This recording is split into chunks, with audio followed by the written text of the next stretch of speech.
truth, logic, common sense, that good feeling, and yes, even a little psychoanalysis, as we are once again together, you and I, to discuss Chad and Lori Daybell. Summer has come and passed. The innocent can never last. Wake me up when September ends. Like my father's come to pass, 2 years has come and passed. Wake me up when September ends. Here comes the rain again, falling from the stars, drenched in my pain again, becoming who we are. As my memory rests, but never forgets what I lost, wake me up when September ends. And September has ended, and KJ's here. I'm kind of woke up today. How's everyone doing on a Monday? I told each and every one of y'all that I was going to give it my level best shot to try to get some of these through these motions of John Pryor and even Archie. Today we're going to go over the motion to prevent death qualification of the jury or for alternative relief by Archie. And when I first looked at the title of the motion, I thought, there you go. He's on the road to it. And it was 32 pages long, and it took me a while to absorb it. And I'll confess, there's some of this that kind of squirrels in my brain a little bit. But I wanted to discuss it today so that we could kind of see what we're up against. Because let me tell you, y'all, Archibald does know what he is doing. He's death penalty certified in the state of Idaho under Rule 44.3, standards for the qualification of appointed counsel in capital cases. There is a part here that says the provisions for the appointment of counsel in this rule apply only in cases where, number one, the defendant is needy, and we know Lori's not getting any money from old Chatty Boy. She's indigent. She's been appointed Archibald there. And number two, counsel is not privately retained by or for the defendant. We know that he has not, just as John Pryor is a private attorney that's working on Chad's case. I don't know how he's coming up with all the money he is, but, that's neither here nor there. And last but not least, the death penalty may be or has been imposed on the defendant. And we know that this is a capital case against Lori Daybell. It's not Lori Vallow to me. It's either Daybell or Cox, one or the other, but this is a death penalty case. Now, what I want to do is I really want to try to learn, and I hope that y'all are ready for this, because this is going to be a little complicated for me, but I'm going to try my very best. I'm going to use an unrelated case. I'm also going to go over just sections of this motion that Archie has filed. We know that because Archibald is death penalty certified, he has had other cases in the past. It's interesting to note that unless something goes to a jury, like a trial and jury, that say he irons out a plea deal for someone in a death penalty case, it doesn't go toward his certification. It has to be a trial and a jury answer. That's just basically what it comes down to. It's something I learned. But think about it like this.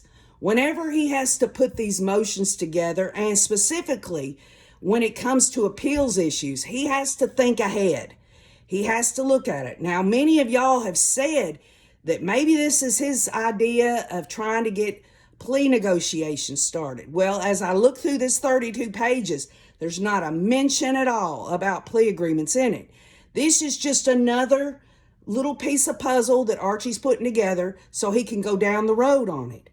We know, basically, that this it's mostly what he's doing is he's putting together different studies that have been used in other court cases about whether it's racial disparities in juries, like if people of a minority, it's not equal, it's not right.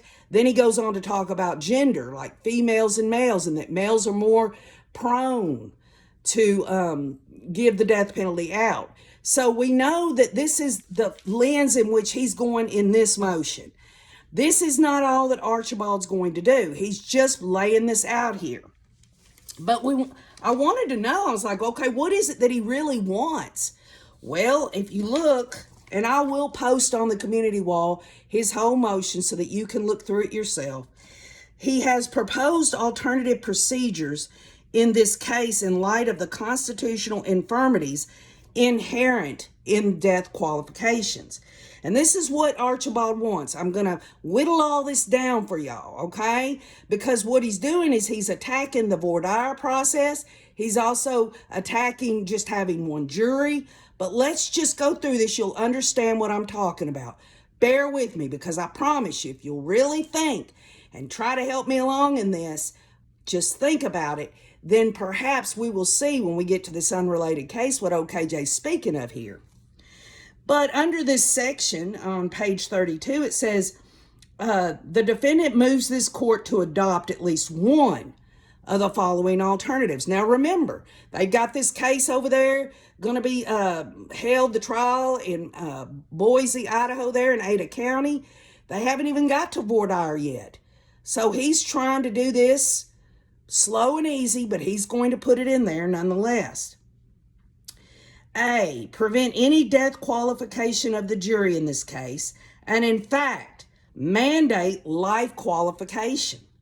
In this scenario, those jurors would be excludable under the Witherspoon and Witt rulings, would be eligible to sit on the jury to ensure a fair cross-section of veneer and eliminate the bias inherent at both the merits phase and the sentencing in juries that exclude this population.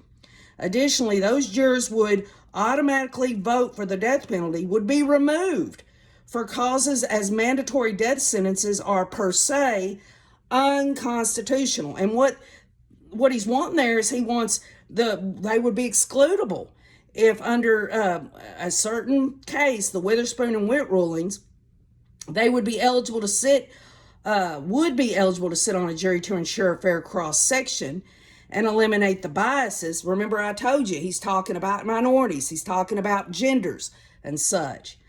And another thing he wants is he wants to impanel two juries, okay? Because remember, in a capital case, you have the conviction, then you have the sentencing, okay? Impanel two juries should a penalty phase become necessary. In this scenario, the court would first impanel a non-death qualified jury to hear the trial on the merits and deliberate and render a verdict. Should this jury convict her on a death-eligible charge, a second jury panel would then be chosen to hear and render a verdict in the penalty phase. This would eliminate the merits phase biases inherent in the death-qualified juries and ensure a fair and impartial verdict on the merits of the charges, as well as any affirmative defense and mental condition defense she is considering raising. It would also avoid the unconstitutional infirmities discussed above that stem from the same merits phase jury as rendering a verdict in the penalty phase. The process to impanel the merits phase jury could occur as follows. Number one, the court should prevent questioning during voir dire for the trial on the merits as to how a prospective juror would vote at a possibly penalty phase or in similar inquiry into death penalty views. Number two, in the event that the court believes that some death qualification must be allowed to identify those jurors who could not be fair and impartial on the issue of guilt or innocence due to the death penalty attitudes, questioning should be done individually and sequestered. And number three, the court should not allow jurors to be excused at the trial on the charge solely because they would be unwilling or impaired in considering voting for death as a possibility in the penalty phase. The process to impanel the penalty phase jury, should one become necessary, could also occur in several ways. The court should life qualify and not death qualify this panel as described in the paragraph above. In other words, he wants them to, the life and death, he wants that all ironed out. He does not want a jury that could vote for death. He does not think that's constitutional. And another thing, in the event that the court believes that life qualification is unconstitutional, the court can impose death qualification with regards to this panel. Another thing, impanel 2 juries at the onset of the case. One jury would be non-death qualified, and the second jury would be death qualified. While both juries would hear the merits phase of the case, only the non-death qualified jury would render a verdict at that stage. Should that non-death qualified jury convict her on any death eligible charge, the second death qualified jury, having heard the evidence in the merits phase, would go on to hear and render a verdict in the penalty phase. Although it would not fully elaborate the issues inherent in death qualifications described above, this scenario would at least ensure a fair and impartial verdict in the merits phase under both the United States and Idaho constitutions. And it says defendant files this motion and makes all other motions and objections in this case, whether or not specifically noted at the time of making the motion or objection, on the following grounds and authority: the due process clause, the right to a fair trial by an impartial jury, the right to counsel, equal protection, confrontation and compulsory process, the rights to remain silent and to appeal, and the right to be free from cruel and unusual punishment. Pursuant to the federal and Idaho constitutions generally, and specifically the 1st, 4th, 5th, 6th, 8th, 9th, 10th, and 14th Amendments of the United States Constitution, and Article 1, Sections 1, 6, 7, and 13 of the Idaho Constitutions. Now, I've read all that out, and basically to go through this whole document, he sets up this argument that people that go and get on a jury, right, and it's a capital case, he is saying because in voir dire and they know it's a capital case and they answer those questions, yes, I can sit on a death penalty jury because I'm not biased against that and all that he's saying that's not fair. That there's already, when only one jury sits for the whole thing, the trial and the penalty phase, he's saying they are already predisposed to that they're going to be predisposed. Also, he tacks on there, men are more apt to give the death penalty than women. He talks about how the minorities are not equally defined and put in juries the way they should be. And this is a motion, but it sounds a lot like an appeals issue, wouldn't you think? If you think about it, if the judge just says, no, we're going to have one jury, we're going to let them we're going to be able to in voir dire, we're going to be able to say, are you against the death penalty or not? The judge is wanting to make sure that this trial goes appropriately. But y'all, listen, all this judge has to do is look back over the precedent on a state level. Whether the federal level applies at this point, we'll just have to find out. But what would I look to?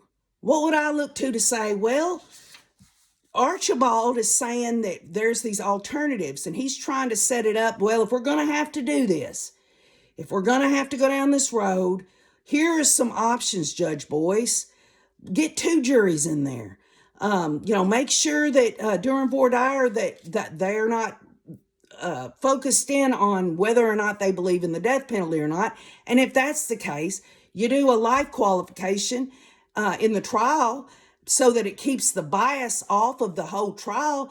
And then in the penalty phase, you can get death eligible people to decide the penalty phase. But I got to thinking and I thought, what am I going to do here? How am I going to relate this basic complex issue that Archie raises? And I wanted to draw your attention to an unrelated case.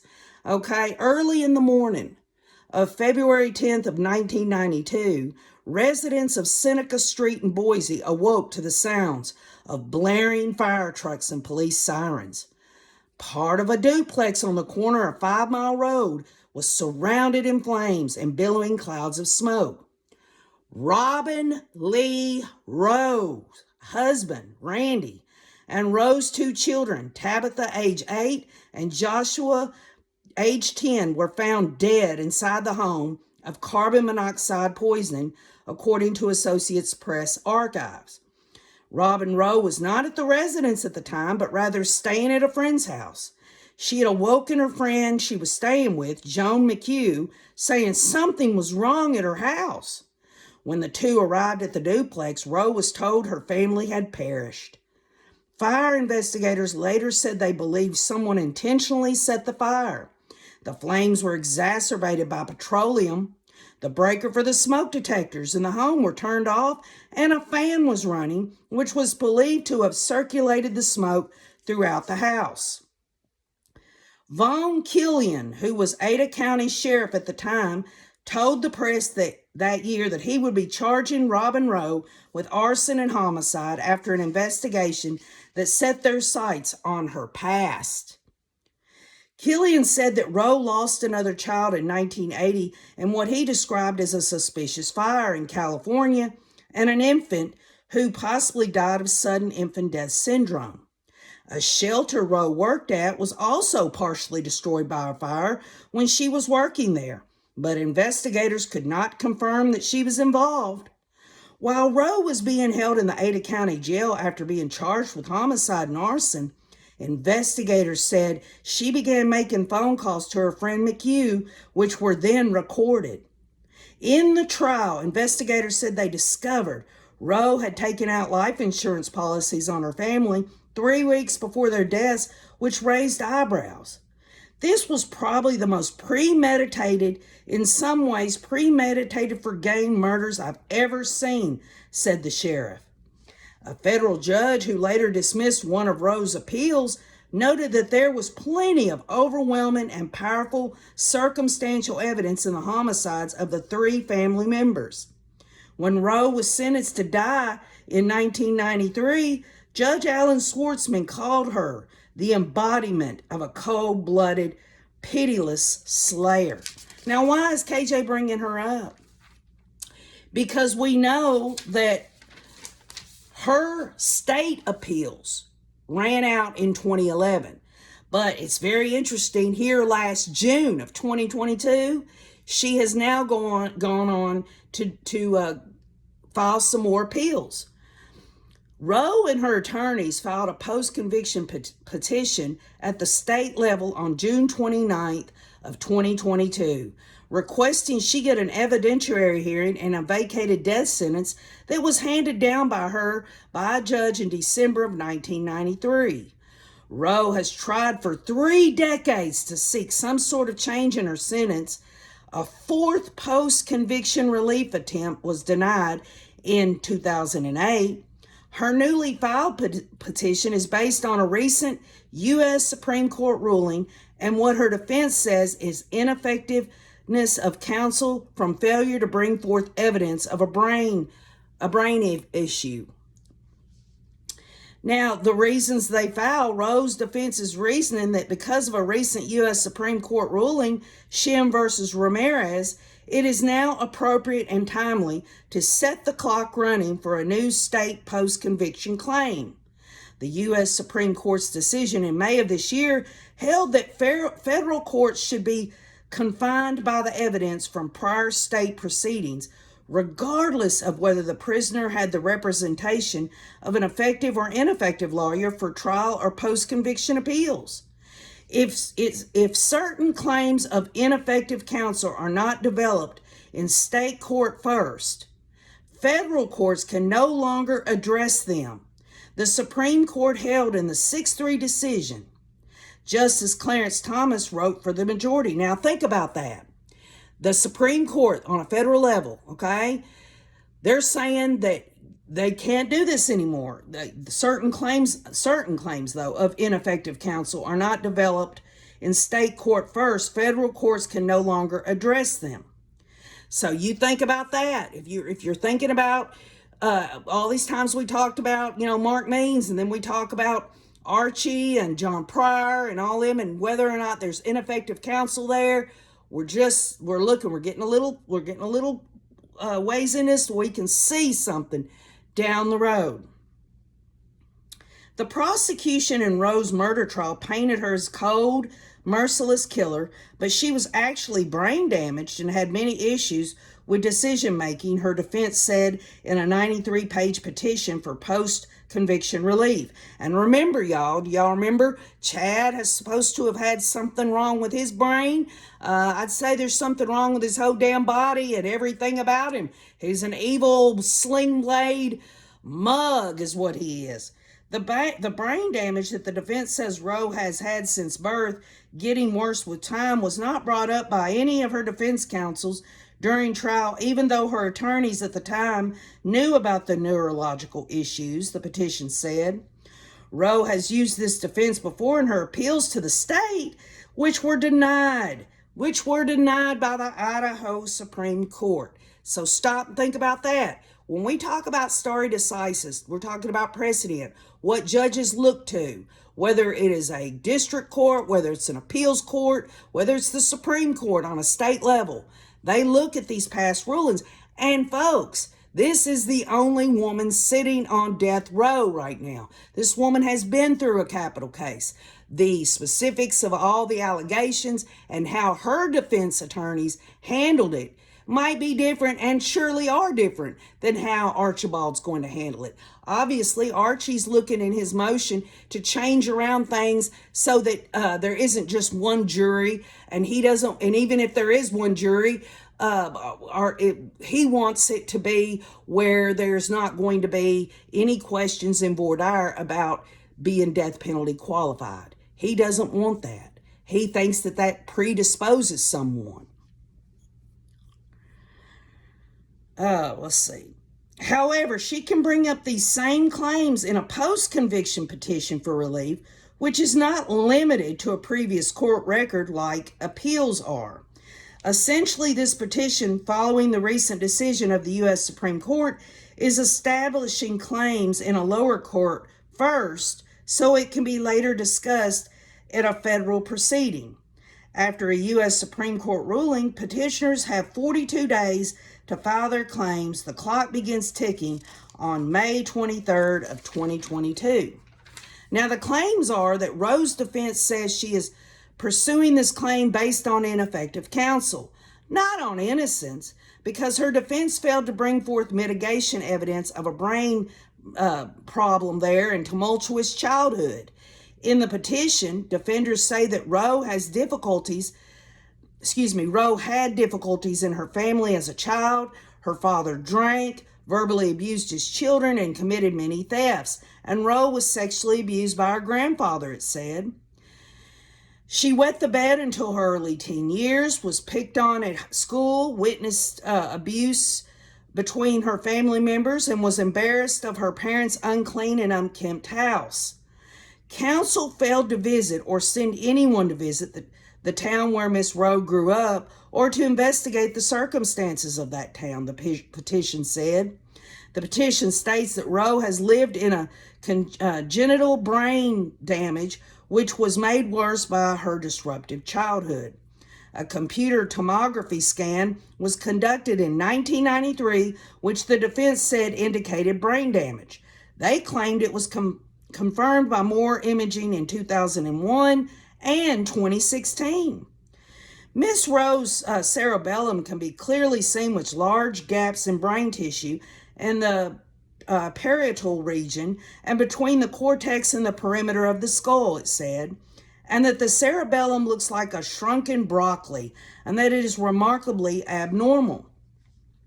The defense said in this petition that a major function of the cerebellum is to modify learning, behavior, judgment, decision-making, planning, and mood, citing testimony from neurologists from a previous federal evidentiary hearing. Additionally, the petition said there may have been abuse within her own marriage with Randy Rowe, and one of the original defense's strategy was to construct a theory that Robin Rowe's husband had a damaged frontal lobe that increased the chances that he committed the crime to punish his wife. Rowe's current counsel says this is ironic, as the defense should have also focused on their own client's brain damage first. This mitigating evidence was not brought to the table at Rowe's sentencing, it said, which violated her right to effective assistance of trial counsel.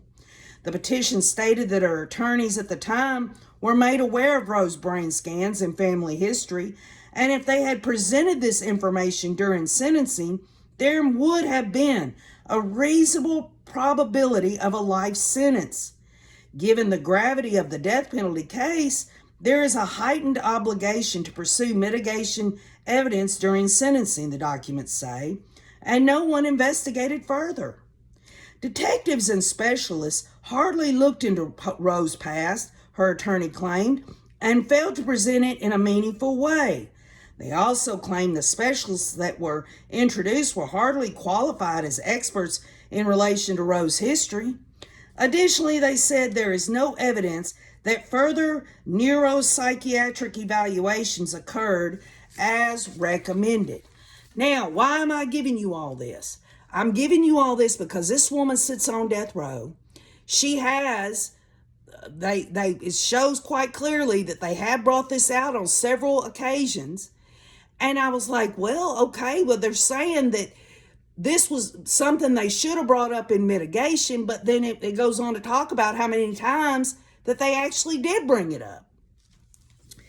So again, Robin Rowe's state appeals was dismissed in 2011. And the reason I bring all this up, y'all, is because I'm not saying that Lori's going to have these same circumstances.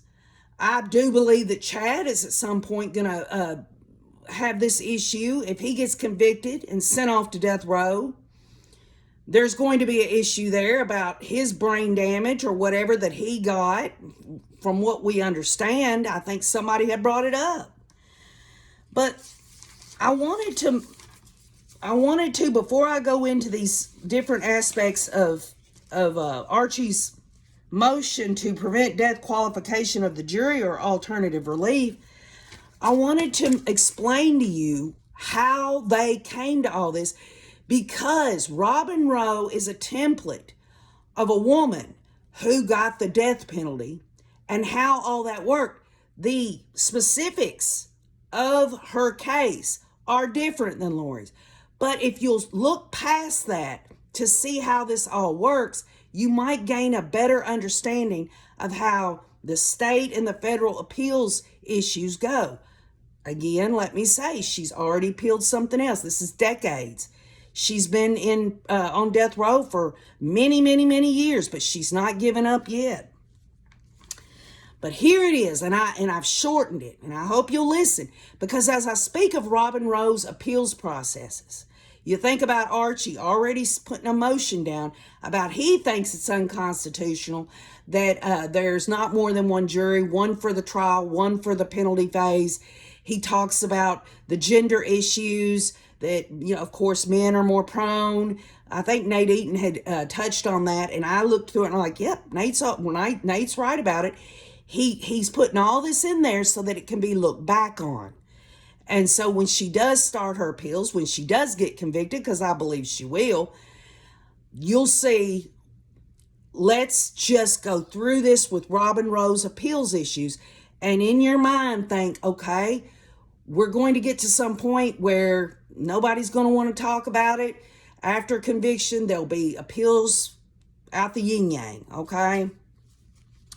Robin Lee Rowe appeals from the judgment of conviction and death sentence imposed by the district court after a jury found her guilty of 3 counts of first-degree murder and 1 count of aggravated arson.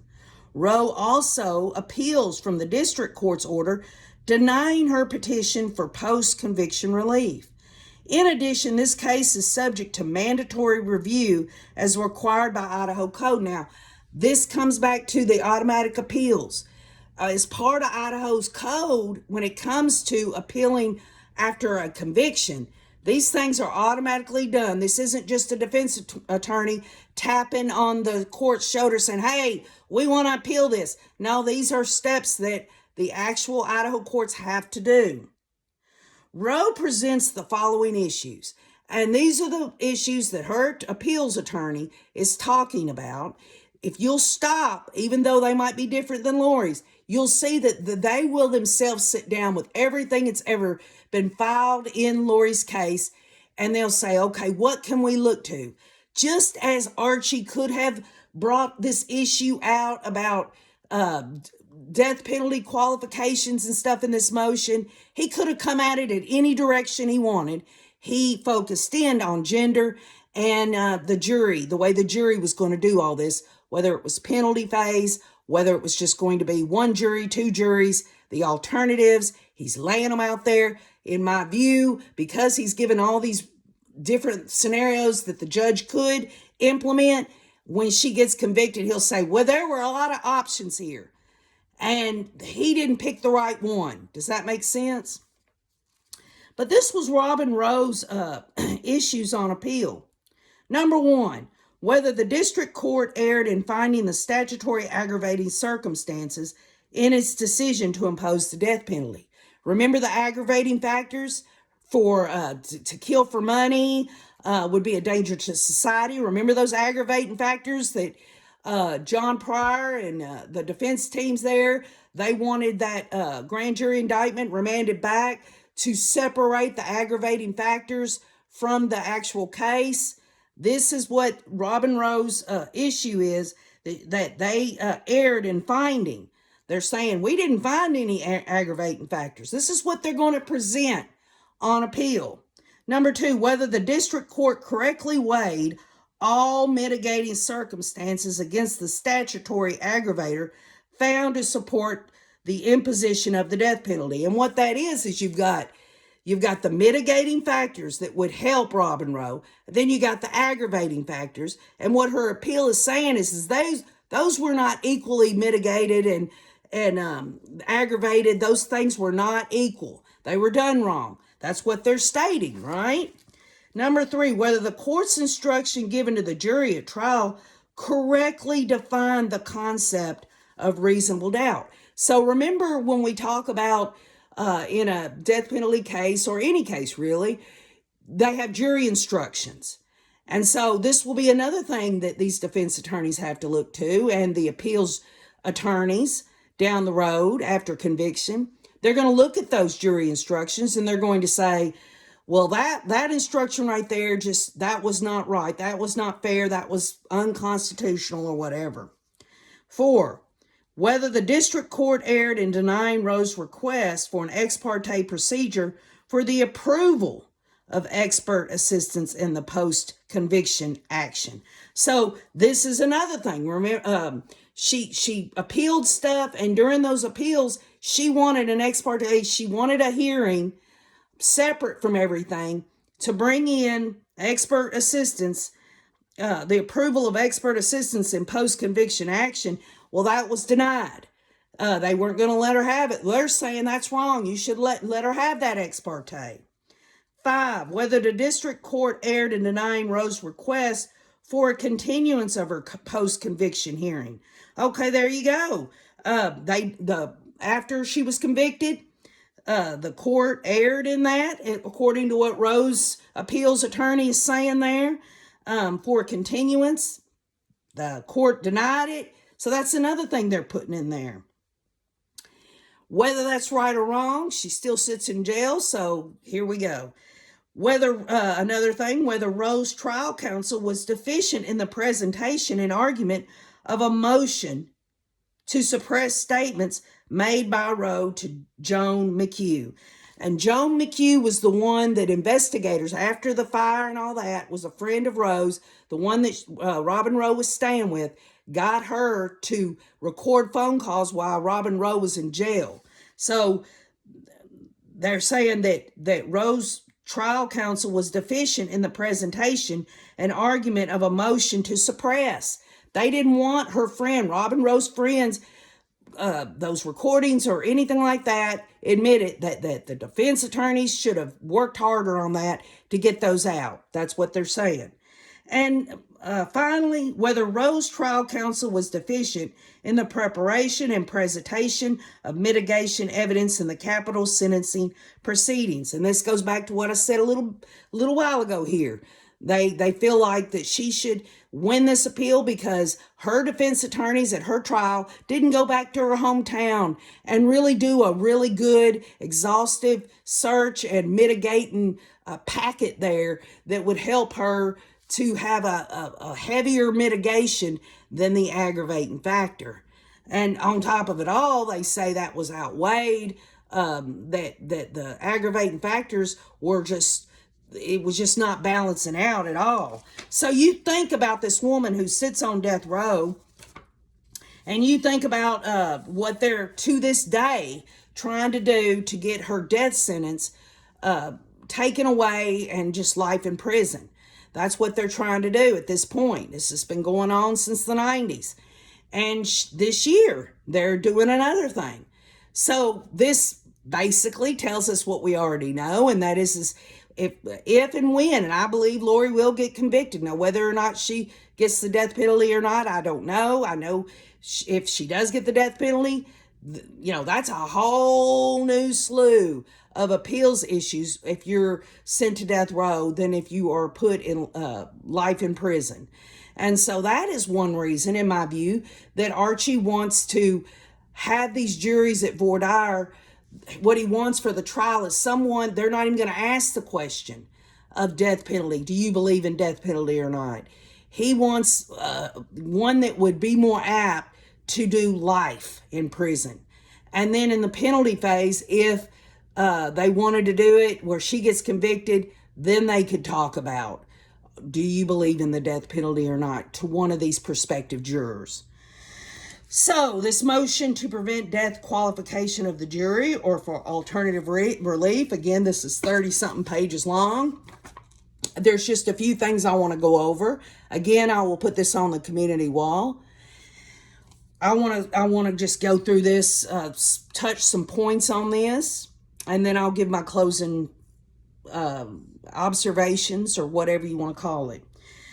Comes now the defendant through her attorneys and moves this court to prevent death qualification of the jury in this case on the basis that it violates her rights under the 5th, 6th, 8th, and 14th Amendments to the United States Constitution and Sections 1, 6, 7, and 13 of Article 1 of the Constitution of the State of Idaho as follows. And let's just remember this. As you read through this document, when I post it on the community wall, he says that it's unconstitutional to give someone the death penalty. Well, we've got Robin Rowe on death row. We've got other people in Idaho on death row. He is speaking of, this idea per se. He uses the thing per se. The bottom line is it's quite clear that Idaho will kill your ass if you go out here murdering people. Number one, defendant is charged with murder and conspiracy to commit murder, and we know that. And this echoes stuff that's been said before, honestly. I'll have to look back through my files, but it just seems like there are a lot of things that are being echoed over and over again. Number two, the state of Idaho is seeking the death penalty. Number three, the court has determined that she's indigent. We know that. Number four, the notion that the jury is a central foundation of our justice system and our democracy is unquestionable. The jury is a tangible implementation of the principle that the law comes from the people.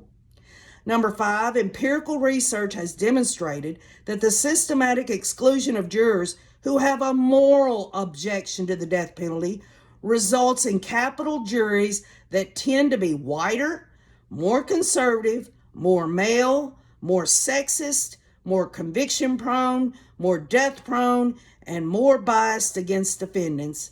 As a result, death qualification distorts the jury function and results in juries that do not fulfill their function as fair and impartial representatives of the community.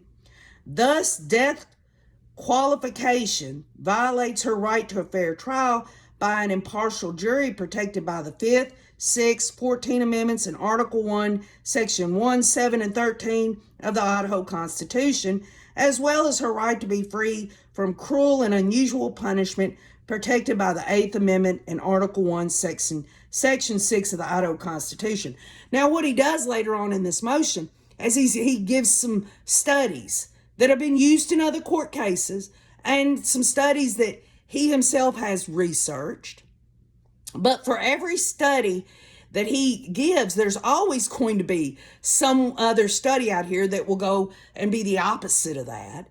But he has to give his argument. He has to give his reasoning for why he thinks that that these juries are sexist and more conviction prone and all these biases against the defendants.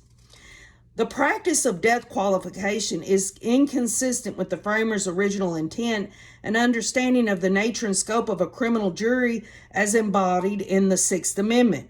It is also irreconcilable conflict with the Supreme Court's Eighth Amendment jurisprudence. And just remember this. This is his arguments. This is what he's saying. Doesn't necessarily mean that that's something you see quite clearly in this other case of Robin Rowe. They have all kinds of different things that they're trying to say, we appeal this for this reason or that. Well, of course, this is a motion and not an appeal, but again, they'll look back on this. They'll look back on it after she's convicted. The practice of death qualification also deprives her of equal protection under the law because it irrationally and unjustifiably forces capital defendants to be tried before juries that have been skewed towards conviction by the jury selection process, while non-capital criminal defendants are put to trial without this disadvantage. The practice also violates the fair cross-section requirement of the Sixth Amendment because it results in the wholesale exclusion of jurors based upon religious beliefs and disproportionately impacts minority juries. So what he's saying here is because there are lots of religious people out here that are against the death penalty, and also there's minority jurors, that are other than white and conservative and all this and that. They're saying that they excludes them. And so this is why they think that this has something to do with the requirement of the Sixth Amendment. But let me just be clear about something. When it comes to talking about religious people, in his motion, he talks about, on page 30, he talks about numerous religions oppose the practice of capital punishment. He lists the American Baptist Resolution on capital punishment. He lists the Episcopal Church. He lists the Evangelical Lutheran Church in America, the Presbyterian Church, the Catholic Church, and the Unitarian Universalist Association. The United Church of Christ passed a 1999 resolution calling for the abolition of the death penalty. The United Methodist Church also opposes the death penalty. You got the Central Conference of the American Rabbis and the Union for Reform Judaism have formally opposed the death penalty. But interesting enough, there is nothing that he's listed as in terms of there's an exclusion of all these religious groups because he's listed a bunch of them there, that those people wouldn't be able to do it because if asked a question about the death penalty, they'd say, no, it's against my religious belief.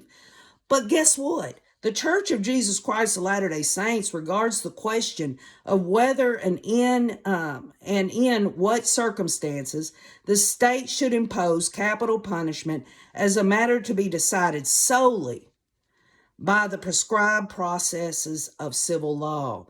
Their whole position, the LDS, is we neither promote nor oppose capital punishment. And so, I'm not saying that this should all be decided by one religion or another. What I'm saying is, as many people were saying, well, there's so many LDS people out here, and if they get on the jury, something might go wrong.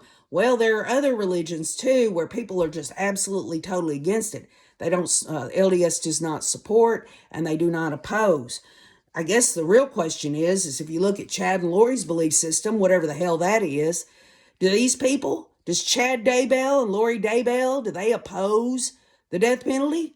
That'd be nice to know, wouldn't it? So anyway, this is what Archie wants to talk about. He says the practice of death qualification violates Lori's due process right to a fair trial by an impartial jury, as well as the prohibition against cruel and unusual punishment, because it produces juries that are conviction and death prone and are biased against capital defendants. And he can't really say that. He might show some studies there that if someone's put on a death penalty jury, there might be some in there that show, that these people might be biased or they might not. But the bottom line is if they answered on the voir dire, that they could be neutral. They could be unbiased, but could still render a verdict of a death penalty in the penalty phase. This is his view. And the bottom line is when we're talking about against cruel and unusual punishment, well, I'll tell you what, Lori and Chad did a lot of cruel punishment and unusual punishment on their victims. And, the way I look at it is they need to get theirs, pure and simple. That's just old country girl talking. But this talks about, in Lockhart and McCree, the United States Supreme Court rejected Archie McCree's claim that the process of death qualification violated the fair cross-section required of the Sixth Amendment and his constitutional right to an impartial jury. McCree had been charged with capital murder, and the prosecution sought the death penalty. During jury selection, the jury was death qualified, meaning that during voir dire, the trial judge removed for cause, over defense objection, prospective jurors who stated that they could not under any circumstances vote for the imposition of death. McCree was convicted of capital felony murder, but the jury rejected the death penalty, and he was sentenced to life without parole. And, what's interesting about that is he says, Archibald is saying that if you have all these prospective jurors say on their voir dire that they could render this, then that makes them more biased toward doing it. Well, right here, this case right here, Lockhart McCree, proves these people were told, could you do that? And he ended up getting life in prison anyway. So the bottom line is that goes against his argument, as far as I'm concerned.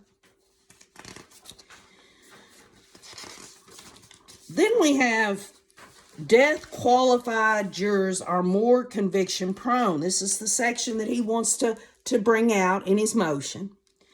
That means basically that if they are qualified jurors to be able to give the death penalty out, that they're more prone to conviction. Social science research has shown that death qualifications produce juries that are both partial to the prosecution and prone to convict. And then, they talk about it all. They talk about early studies, which have since been validated by the CJP, reveal that people's attitudes toward capital punishment are strongly associated with a whole constellation of attitudes about the criminal justice system. And he has a lot of arguments here, and he has a lot of data to back this up. But the bottom line is this.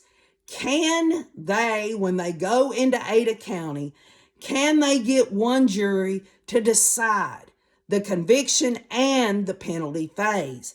This is something that Archie wants taken away. He does not just want one jury. He gives the arguments about the initial makeup of it, whether they're white men, whether they're women, and all this and that. That's one argument.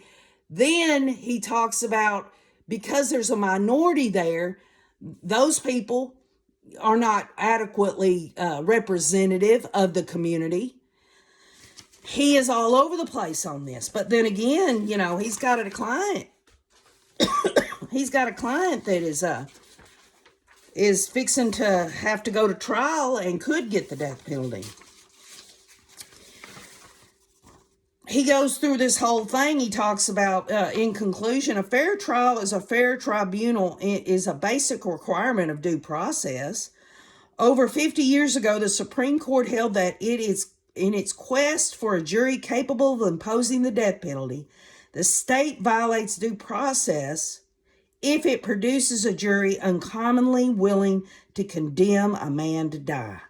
Okay, well, how many voir dire, in the process of voir dire, picking a jury, is everything crafted, whether it's voir dire questions, the strike process where the defendant can strike potential jurors, the prosecution, whether it has to do with gender, whether it has to do with race, whether it has to do with religious beliefs.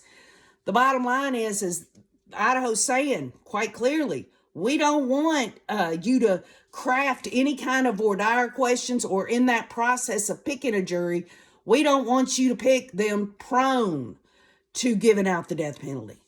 And if you think about it, look back again over Robin Roe and what was done in that situation. The Supreme Court has also acknowledged time and time again that death is a different kind of punishment from any other which may be imposed in this country. From the point of view of the defendant, it is different in both its severity and its finality. From the point of view of society, the action of the sovereign in taking the life of one of its citizens also differs dramatically from any other legitimate state action, and you can be sure of it. And this all goes back to aggravating factors. Chad and Lori did all this for money. They did all this to, they're dangerous people. They premeditated all this. Remember, folks, this isn't about just murdering somebody. This is the aggravating factors that the state has got in their pocket right now that say from the indictment and murder that those aggravating factors do exist.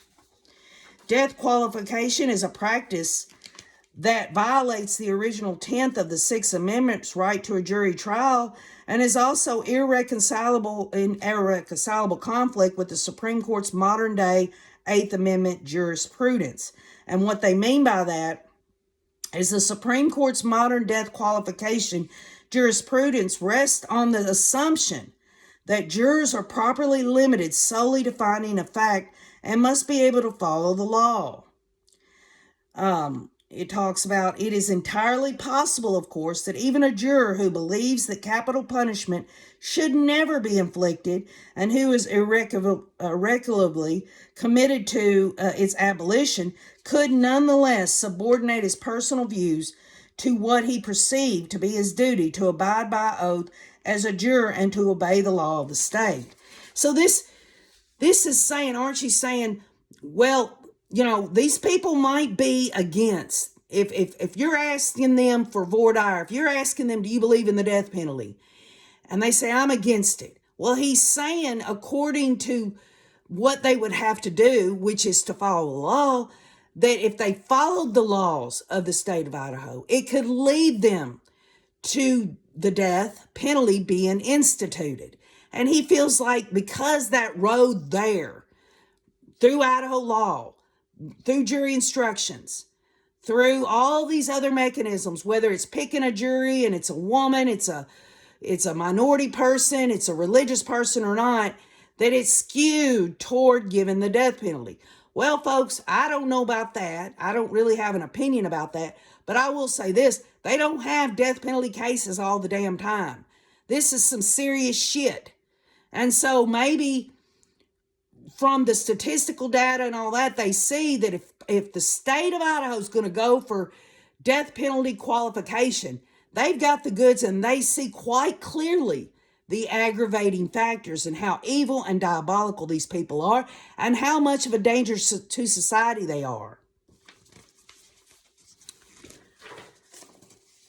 Death qualification denies equal protection of the law. The process of death qualification produces juries that are significantly more disadvantageous to criminal defendants than juries that are not subject to death qualifications. In sum, compared to the excludable group, the death qualified group is more punitive, less sensitive to procedural and constitutional guarantees, less equitable in its evaluation of the opposing counsel, and more willing to ignore a judge's instructions about pretrial publicity. The systematic character of these differences is it's an advantage to one side only. Capital juries, as they first sit down to hear the evidence, are more favorable to the prosecution than juries in any other kind of case. The practice of death qualification forces a defendant whose life is at stake to assume a special handicap in the contest with the state. And I'll tell you, that's what he's trying to say. He's saying she's not going to get a fair trial because this is death penalty. Of course, he's attacking the whole process of putting a jury together. He gives his alternatives. Well, if we're going to do this, there's got to be two juries, one for the trial, one for the sentencing phase. Then he also says, make this a life qualification.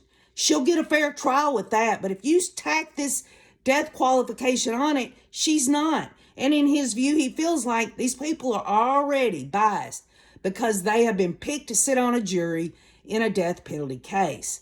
Sounds reasonable, but where's the proof? He does give different studies, but again, Robin Rose sits on death row. Was the jury that convicted her and sent her to death row? Did that jury, were they predisposed? Has that been brought up in an appeals issue? I just went through all of the appeals with you on Robin Rowe. No, this is Archibald's new take on it. This is a modern day motion that he wants the judge to consider. If he had his way, he would have more than one jury to decide this case. He would say, let's just get rid of the death qualification for Lori. Let's just make this life in prison. But that's not going to happen. He doesn't come right out and say, we don't want the death penalty because she doesn't deserve it. He's saying that because of all of this, these studies and all of that, he's applying them to the amendments of the state and federal constitutions. He's trying to make his argument. Death qualification violates the fair cross-section requirement of the Sixth Amendment and Article 2, Section 7 of the Idaho Constitution because it results in the wholesale exclusion of jurors based upon religious beliefs and disproportionately impacts minority jurors. Again, I said that earlier. He's listed out a bunch of religions that say we are emphatically against the death penalty. He wants those kind of jurors on the case. But when you deal with death penalty qualified jurors, it really comes down to, could you, looking at all of the evidence, following the jury instructions and the laws, the definitions of the laws that will go back into the jury room with you, could you just follow the law? You might personally be against the death penalty, but could you do that? And if they say yes, they're more apt to get on a jury. If they say no, he has stated in there right there that even in that one guy's case, that they were able to give that guy life in prison and not the death penalty, even though they themselves was some of the demographics that he was speaking of. Does that make sense? So he's all over the place on that. And don't get me wrong. This Archibald is a very competent attorney. I'm not here to criticize him in that per se. What I'm trying to say is he could file this motion off his database. He's got in his office of all the other death penalty cases that he's had. He could take that. Well, let's see. I've got one here on this argument about being against the death penalty. Or I could go over here and I could just take this past case name out of there, stick it in there, or he could have created a brand new motion on any of this. It is my belief that he has filed this motion to give the judge the ammunition from the defense's side that, hey, you need to consider that on this trial, you have one jury to decide this trial and then bring in another jury for the penalty phase, basically. The selection of a petite jury from a representative cross-section of the community is an essential component of the Sixth Amendment right to a jury trial. While the Equal Protection Clause of the 14th Amendment prohibits underrepresentation of minorities in juries by reason of intentional discrimination, the Sixth Amendment is stricter because it forbids any substantial underrepresentation of minorities regardless of motive. And this also includes people of religious belief.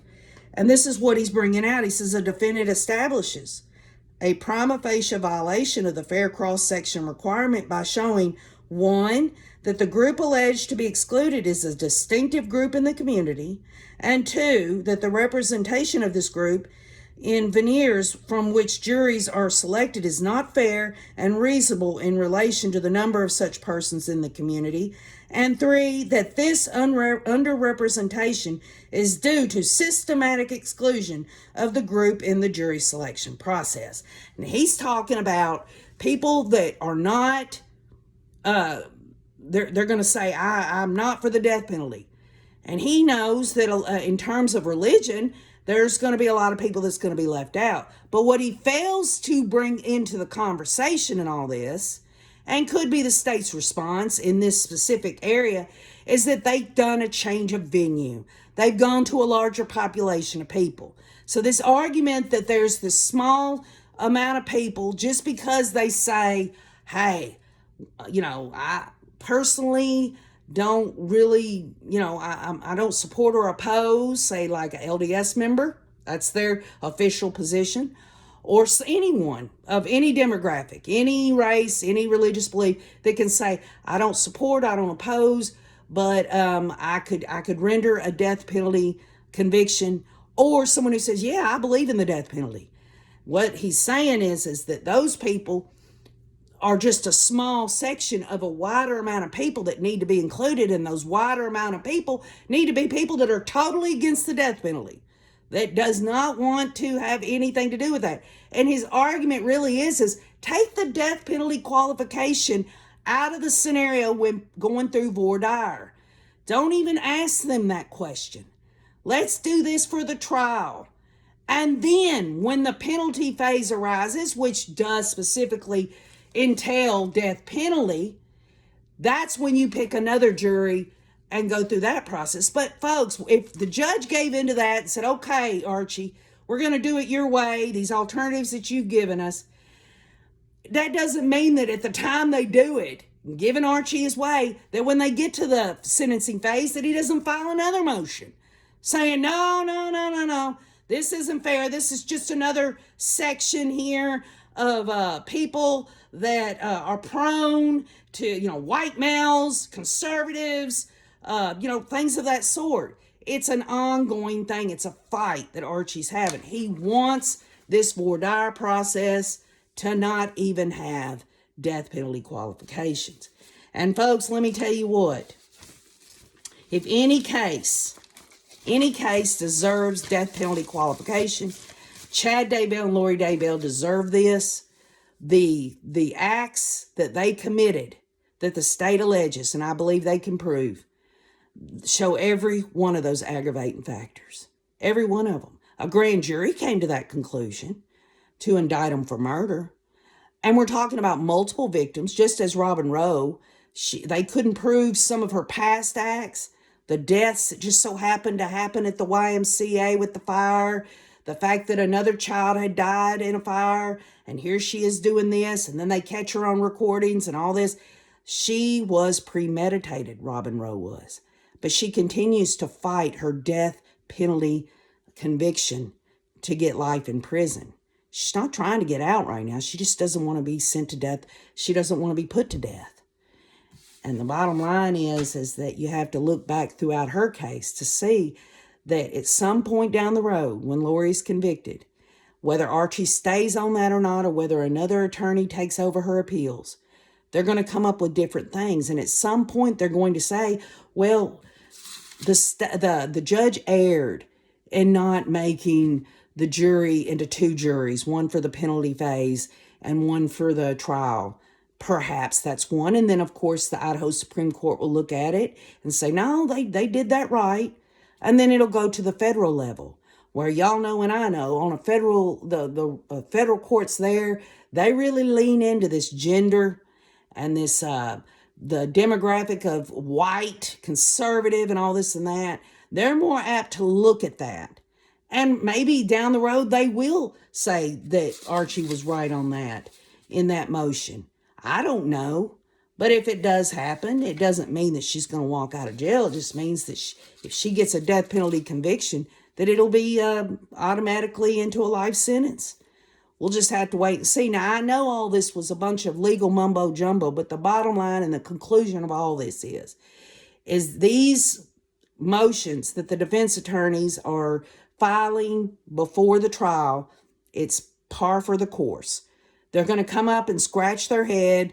How can I put this in the record that down the road, when they read all this stuff about this goes against the Sixth Amendment, this goes against this amendment, or this or that someone's going to look at it again down the road, and they're going to make a decision concerning it. Will Judge Boyce take Archie's advice? I doubt it very seriously. I don't think that in fact, I know Robin Rowe did not have more than one jury, and she sits on death row, and Lori's going to sit on death row, perhaps. He didn't bring up, he brought out a little sentence in there about if she wishes to bring up something about her mental illness, basically. I imagine there'll be another motion for that as well, and it'll go into more detail. But it's my hope that Lori gets to meet Robin Rowe, and they become buddies, and they can braid each other's hair and be sisters for life. What do y'all think? Leave your messages in the comments. This was a really hard motion to go over. We're going to continue with other motions from John Pryor and Archie. I love you all. I hope you got something out of this. If you have, if you've thought of something that you think is relevant in any of this conversation, please put it in the comments to help OKJ. And I love you all. Keep on looking.